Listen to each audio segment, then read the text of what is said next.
What's up, guys? Thanks as always for supporting the show. It would mean a lot to me if you would take a second to scroll down and hit that subscribe button so you don't miss any more of our videos. Also, make sure you follow us all over social media so you don't miss any of our content or show announcements. Kind of a Murphy's Law kind of game for the Warriors. Brandin Podziemski gets food poisoning. Jimmy Butler gets undercut by Amen Thompson on this really weird play where Amen and Draymond kind of got their legs tangled up, and Amen just fell forward at literally the worst possible time as Jimmy was in the air underneath the basket.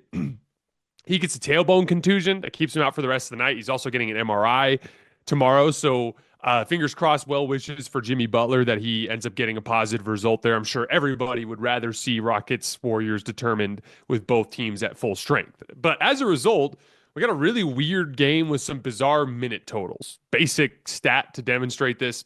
Quentin Post, Jonathan Kuminga, and Pat Spencer played a combined 12 minutes in game one.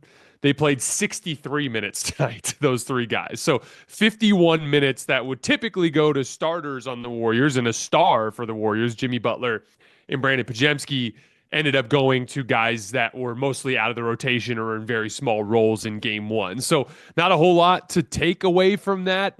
I also thought in general the Warriors' defensive energy pulled way back after Jimmy left the game. That's to be expected as you start to feel like there's a little less belief in their ability to win. But the story of the game by far was Jalen Green. I talked before the series about Jalen Green scoring this season. He's obviously had a lot of great nights and a lot of bad nights. It's been very inconsistent. But when he scores at least 30 points, the Rockets are 13-1 this year. And as I mentioned in the series preview, it happened to great teams. It wasn't like he lit up the bad teams and they won those games. He did it to Minnesota. He did it to Denver. He did it to Oklahoma City. He did it to the Lakers. He did it to the Clippers. And now tonight to the Golden State Warriors. He goes for 38 points. He hits 8 threes. It was the 19th time this season that he's hit at least 5 threes in a game. That's been the biggest jump in Jalen in terms of his skill this season. He's a lot better at shooting threes off the dribble, and he's a lot better at shooting threes off the move, particularly going towards his left. And he's just turned into a much better high volume 3-point shooter this year. Now, again, it's inconsistent and he can be off sometimes, and his misses have a tendency to be way off. But like when he's in that groove, it's kind of a shot you have to concede to him because of his downhill athleticism. And so with the ability to hit him off the dribble off a variety of step backs, with the ability to hit him off the move, and while bringing that real downhill force, you know, when he gets that shot going, you kind of have to live with it. And if you're living with it, you could lose if he's making it, just like what happened to all those great teams earlier this season. And so, honestly, like that, there's a specific reason why the Rockets are so tough to beat when Jalen plays that well. And it's because the strength of this team, again, is what they do defensively, is what they do in transition, is what they do on the offensive glass. And the ceiling raising piece is if Fred or Jalen get it going in some real way. And Fred hasn't been able to get anything going through 2 games, but Jalen really started to break free tonight. And again, you know, he's inconsistent. He could just go into another type of kind of confusing, poor decision making, poor shot making type of night in game 3. But if he builds some real momentum here and he gets another, you know, couple of 30-point games in the series, it fundamentally alters the trajectory of the series just because of how difficult it is to beat the Rockets when Jalen's playing that well. Houston's athletes really dominated the entire game. I thought Amen Thompson, even though he only had 11 points, I thought his connective playmaking in the middle of the floor really helped grease the wheels for Houston's offense. Connective playmaking to me is, you know, that piece of playmaking that comes after you've already gotten a pass from the primary initiator of the offense. So like that could be playmaking out of closeouts, playmaking out of short rolls, playmaking out of baseline cuts, that sort of thing.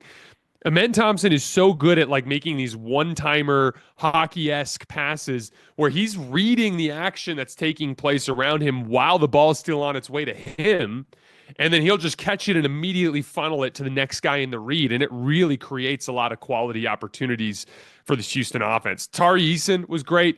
Hasn't shot the ball super well as of late, but he hit 2 of them tonight, provided a ton of rim pressure, had a couple transition moves that were unbelievable. Kind of zooming out from the series, this series feels a lot more to me like the Lakers-Wolves series.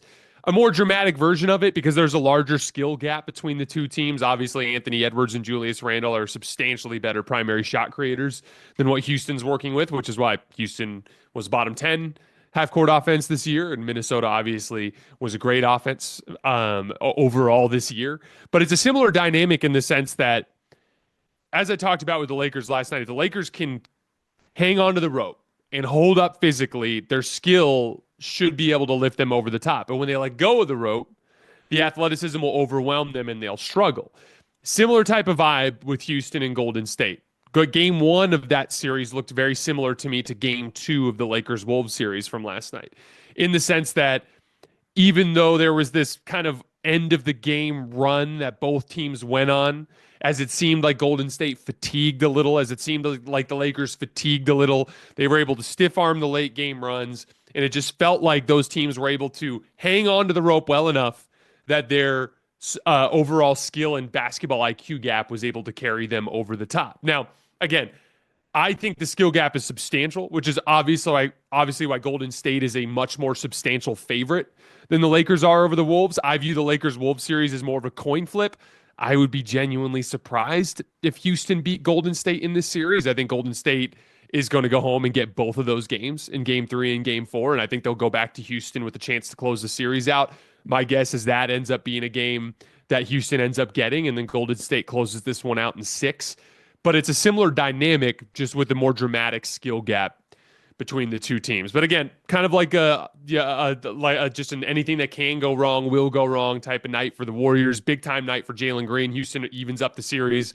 Hopefully we'll see a full strength Warriors team versus the Rockets in game 3 this weekend.